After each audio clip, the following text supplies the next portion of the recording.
안녕하세요. 책 읽는 보라입니다. 조반니 보카치오의 데카메론 중에서 7번째 날 5번째 이야기 들려드릴게요. 7번째 날 5번째 이야기. 어떤 질투심 많은 사내가 수도사 복장을 하고 자기 아내의 고해성사를 듣습니다.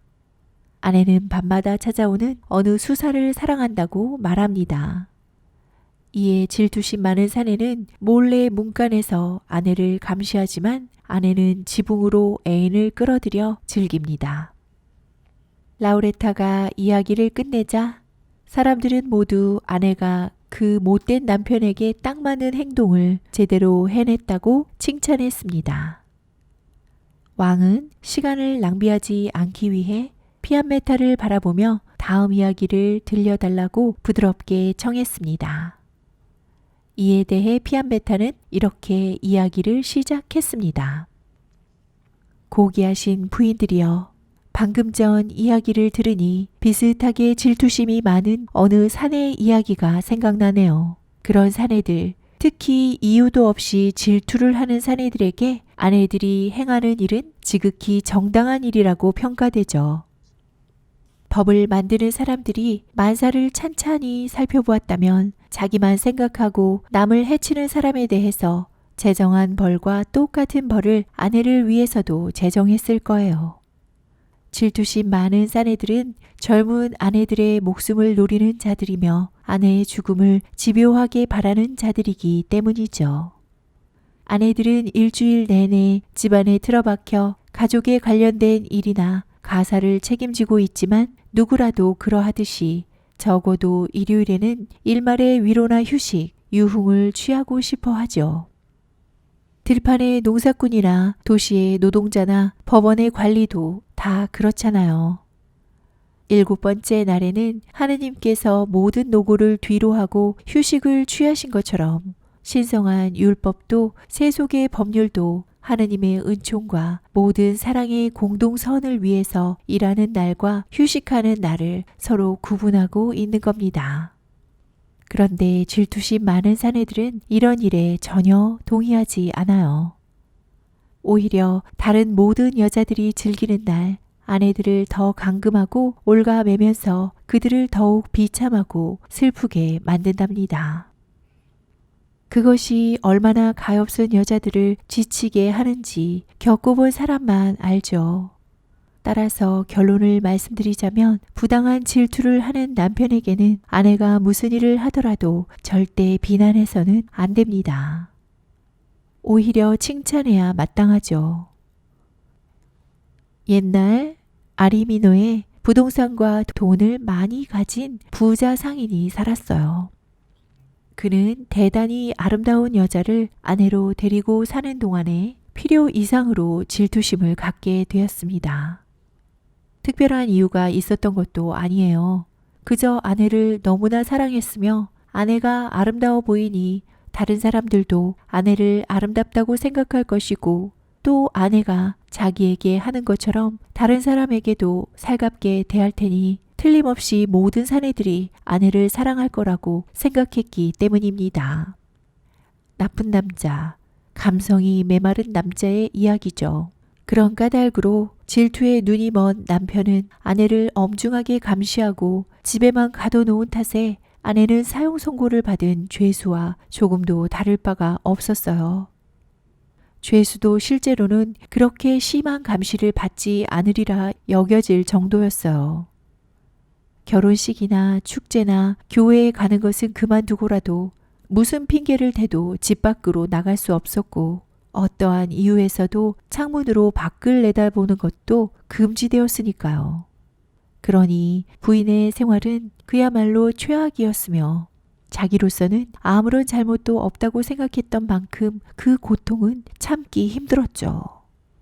이렇게 남편한테 부당한 대우를 받는다고 생각하자 부인은 남편이 품고 있는 질투의 원인을 찾아낼 수만 있다면 찾아내서 보여줘야 직성이 풀릴 것 같았어요. 하지만 부인은 창문으로 밖을 내다볼 수도 없었고 거리를 지나가는 누군가의 눈길에 응답도 할 수 없는 처지였죠. 그런데 마침 옆집에 쾌활하고 멋진 젊은이가 산다는 걸 떠올리고는 만일 자기 집과 그의 집을 나누는 벽에 구멍을 뚫을 수 있다면 얼굴도 자주 대할 수 있을 것이고 그렇다 보면 그 청년과 대화를 나눌 정도까지 될 것이며 그렇게 해서 그가 받아주기만 한다면 사랑도 줄 수 있으리라 생각했어요. 그런 식으로 하다 보면 언젠가 함께할 날도 올 수 있을 것이고 남편에게서 질투의 악마가 떠날 때까지 이 불행한 생활을 그런 식으로 보내리라 생각한 거예요.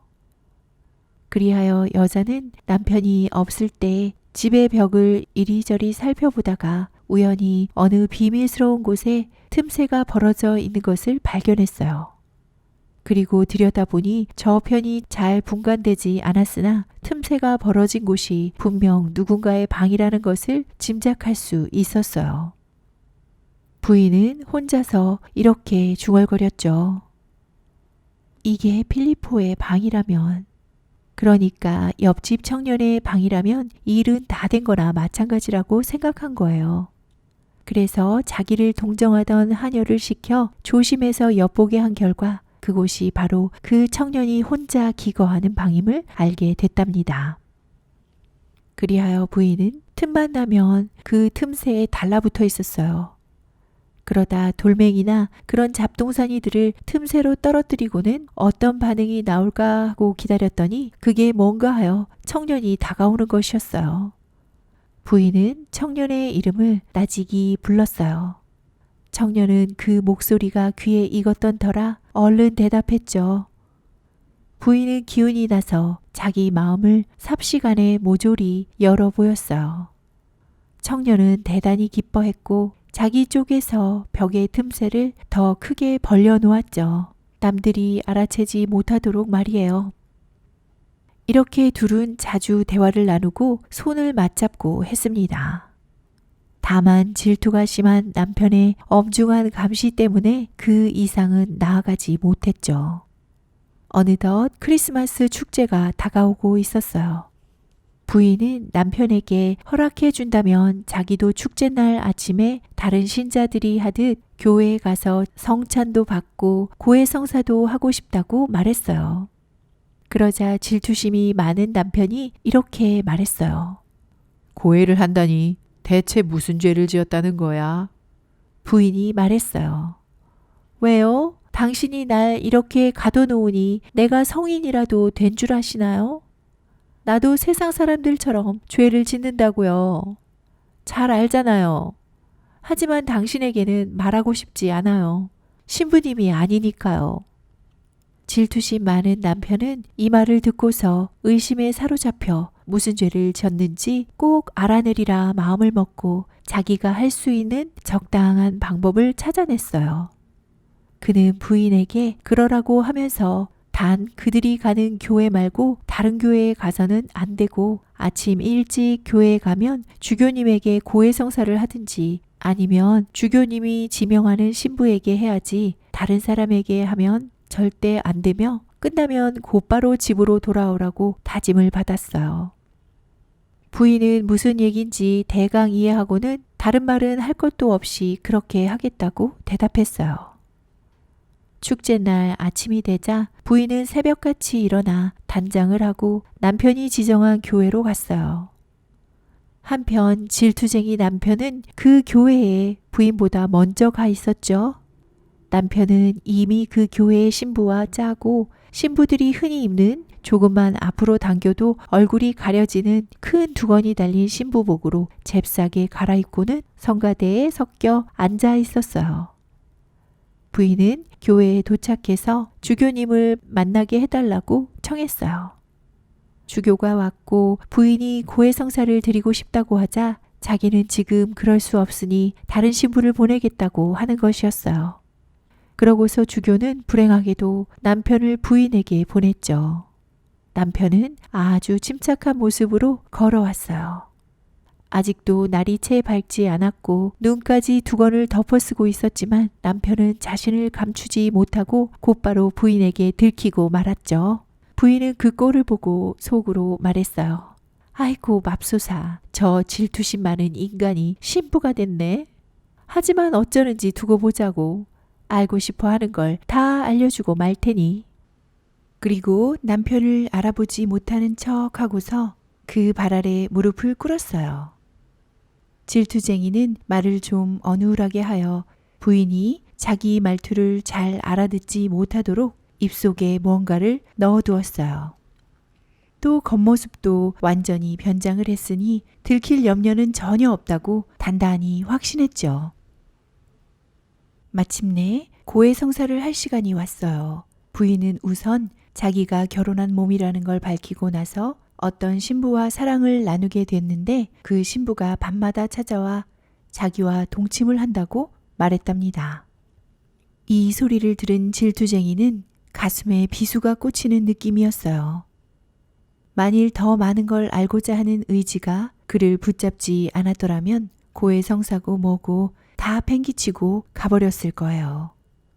하지만 마음을 다잡고 아내에게 이렇게 물었어요. 뭐라고요? 그럼 당신 남편과는 동침하지 않습니까? 동침하죠. 그렇다면 신부와는 어떻게 동침할 수 있다는 거죠? 신부님, 저는 그 신부님이 어떤 재주를 부리시는지는 모릅니다. 다만 그분이 건드리면 우리 집에서 열리지 않는 문이 하나도 없답니다.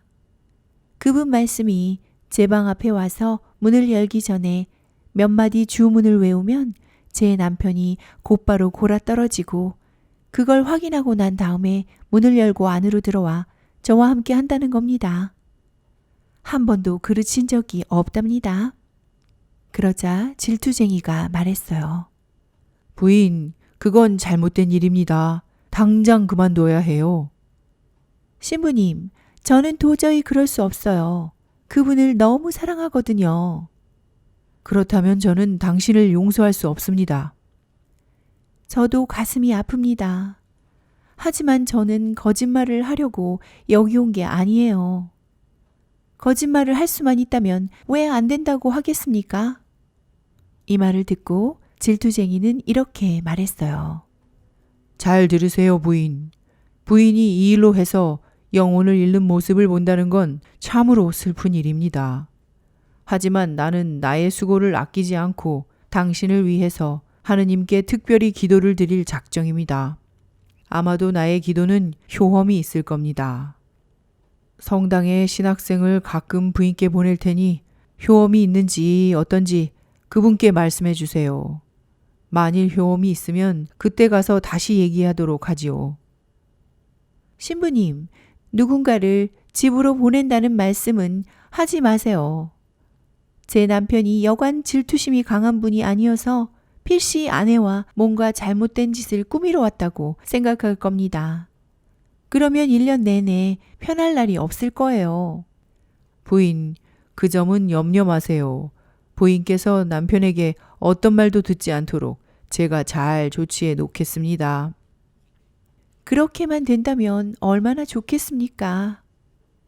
그렇게 말하고 부인은 고해성사를 마치고 일어나 미사를 드리러 갔죠. 질투쟁이는 자신의 불행에 한숨을 쉬면서 신부복을 벗고 집으로 돌아갔어요. 어떻게 해야 그 신부와 아내가 서로에게 못된 장난을 치는 현장을 덮칠 수 있을까 궁리하면서 말이에요. 성당에서 집으로 돌아가 남편의 얼굴을 본 부인은 자기가 불행한 축제를 선사했다는 걸 알게 되었어요. 남편은 자기가 했던 일을 애써 감추려 노력하면서 아무것도 모른 척 했지만요. 그날 밤 남편은 혹시 올지도 모를 신부를 기다리며 길 쪽으로 난 문을 밤새워 지켜보기로 결심하고는 아내에게 이렇게 말했어요. 오늘 저녁은 밖에서 식사를 하고 외박을 하게 될지 모르니 길 쪽으로 난 문을 잘 잠그고 층계 중간에 있는 문과 침실 문도 잘 잠그고 적당한 때에 잠자리에 들도록 하시오. 부인은 잘 지내다 오세요 하고 대답했어요. 부인은 때를 봐서 틈새로 가 늘 하던 대로 신호를 보냈어요. 그러자 필리포가 소리를 듣고 곧바로 모습을 드러냈죠. 부인은 아침에 있었던 일들을 들려주고 남편이 식사하러 나가면서 했던 얘기를 전해준 다음 이렇게 말했어요. 틀림없이 남편은 외출하지 않고 문을 지켜보고 있을 거예요. 그러니까 오늘 밤에는 지붕을 타고 이리로 오면 됩니다. 함께 밤을 보낼 수 있어요. 청년은 이 사실에 대단히 기뻐하면서 말했어요. 부인, 나한테 다 맡기세요. 밤이 오자 질투쟁이는 칼을 품고서 아무도 몰래 아래층 방에 몸을 숨겼어요. 부인은 모든 문들을 잠그게 하고 특히 계단 중간에 있는 문은 질투쟁이가 올라오지 못하도록 단속시켰어요. 때가 되자 청년은 아주 조심스럽게 저쪽에서 넘어왔어요. 그들은 침대로 가서 서로를 즐겁게 해주면서 좋은 시간을 보냈습니다. 그리고 날이 밝자 청년은 자기 집으로 돌아갔죠. 한편 질투쟁이는 저녁도 못 먹고 힘만 들고 추워서 죽을 지경으로 칼을 품은 채 문에 달라붙어서 신부가 언제 나올까 기다리며 밤을 꼴딱 새고 말았어요. 하지만 더 이상 기다릴 수 없어서 아래층 방으로 가서 잠을 자야 했죠. 거의 3번째 시간이 다 되어 일어나니 위층으로 난 현관이 열려 있기에 밖에서 들어오는 채 하며 자기 방으로 올라갔어요. 그리고 아침을 먹었죠. 그리고 좀 있다가 어떤 소년을 아내가 고해성사를 했던 신부의 신학생인 것처럼 꾸며서 아내에게 보냈어요. 간밤에 신부가 왔는지 물어보기 위해서였죠. 부인은 심부름꾼이란 걸 금방 알아채고는 전날 밤에는 오지 않았다고 그러면서 자기로서는 원치 않지만 이렇게 오지 않으면 그냥 있겠다고 대답했어요. 자, 이제 더 무슨 말이 필요하겠어요. 질투쟁이는 밤마다 지키고 섰다가 신부가 오면 잡으려고 망을 서고 부인은 계속해서 애인이랑 좋은 시간을 보냈던 거예요. 그러다 마침내 더 견딜 수 없게 된 질투쟁이가 초췌한 얼굴로 아내더러 당신이 고해성사를 했던 그날 아침에 신부에게 무슨 얘기를 했는지 따져 물었어요. 부인은 그건 정숙한 것도 아니고 적절한 것도 아니라 얘기하고 싶지 않다고 대답했죠. 그러자 질투쟁이가 말했어요. 이런 연병할 여편네야. 네가 무슨 말을 했는지 난 다 알아. 네가 반한 그 신부가 대체 어떤 놈인지 밤마다 뭔 요술을 부려서 너와 자빠져 자는지 말해. 안 그러면 모가지를 비틀어 버릴 거야. 부인은 누가 됐든 자기가 신부를 사랑한다는 건 사실이 아니라고 말했어요. 뭐라고? 신부랑 그렇고 그런 사이라고 네 입으로 고백했잖아. 하고 질투쟁이가 말했어요. 신부님이 당신한테 그런 얘기를 하셨을 리는 없고 그렇다면 당신이 그 자리에 있었던 게 분명하군요. 그래요, 맞아요. 내가 그렇게 얘기했어요. 그렇지. 그렇다면 그놈의 신부가 누군지 말해. 부인은 미소를 지으며 이렇게 말했어요. 숫 양이 뿔을 잡혀 도살장으로 끌려가듯 똑똑하다는 남자가 어벙한 여자한테 끌려다니는 꼴이 참 재밌네요. 원래 똑똑하지도 않은 사람이 이유도 모른 채 가슴에 사악한 질투심을 품은 뒤로는 정말 똑똑해지셨네요. 당신이 우둔하고 멍청해질수록 난 그만큼 숨을 수 있다고요. 이보세요, 서방님. 당신 마음에 눈이 멀었으니 내 얼굴에 달린 눈도 먼 줄 아세요? 천만에요. 내 고해성사를 듣는 신부가 누군지 난 대번에 알아봤다고요. 그게 당신이란 걸 말이죠. 그래서 당신이 찾고 있던 걸 주려고 결심했고 당신께 줬던 거예요.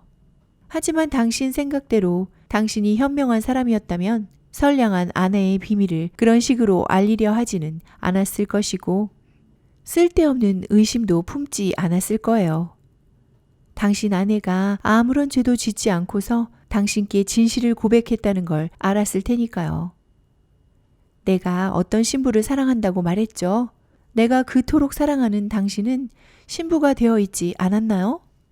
당신이 나와 자고 싶어 할 때면 이 집 어떤 문이라도 잠가둘 수 없을 거라고 내가 말했죠. 당신이 내게 오고자 했을 때 이 집에서 당신을 막은 문이 하나라도 있었나요? 신부가 매일 밤마다 나랑 잔다고 당신께 말했지만 당신이 나랑 자지 않은 적이 언제 있었냐고요? 또 당신은 신학생을 나한테 정말이지 자꾸자꾸 보냈지만 당신이 나랑 있지 않았기 때문에 신부가 나랑 있지 않았다고 전하라고 한 거예요. 질투로 눈이 멀어버린 당신 같은 사람이 아니면 어떤 바보가 이런 일을 이해하지 못하겠어요? 그런데 당신은 밤새도록 집에 있었으면서도 밖에서 저녁을 먹고 여관에서 자고 오는 척 했잖아요. 이제 좀 깨어나세요. 이제 그만하고 예전 모습으로 돌아가라고요. 당신의 그런 행동을 사람들이 알면 얼마나 비웃겠어요. 당신이 꾸미는 삼엄한 감시 같은 건 이제 그만두란 말이에요. 하느님께 맹세하지만 만일 내가 서방질을 하려고 마음먹었더라면 당신 두 눈이 100개로 늘어난다고 해도 절대 내가 쾌락을 즐기며 놀아나는 걸 모르게 할 수 있어요. 불쌍한 질투쟁이는 아내의 비밀을 알아냈다고 우쭐해 있다가 아내의 말에 코가 납작해져서 아무 말도 못했답니다. 그저 아내가 선량하고 현명하다고 생각할 뿐이었죠. 결국 질투가 필요 없을 때는 질투의 옷을 입었더랬고 질투가 정작 필요할 때는 이렇게 질투를 벗어버린 거예요. 그런 연유로 이 현명한 부인은 쾌락을 누릴 허가를 받기라도 한 듯 애인이 고양이처럼 지붕을 타고 오지 않고 문을 통해서 오도록 했으며 둘이서 신중하게 두고두고 좋은 시간을 보냈으며 즐거운 인생을 평생 살았다고 하네요. 여기까지 조반니 보카치오의 데카메론 중에서 7번째 날 5번째 이야기 들려드렸습니다. 끝까지 함께 해주셔서 감사합니다. 책 읽는 보라였습니다. 오늘도 행복하세요.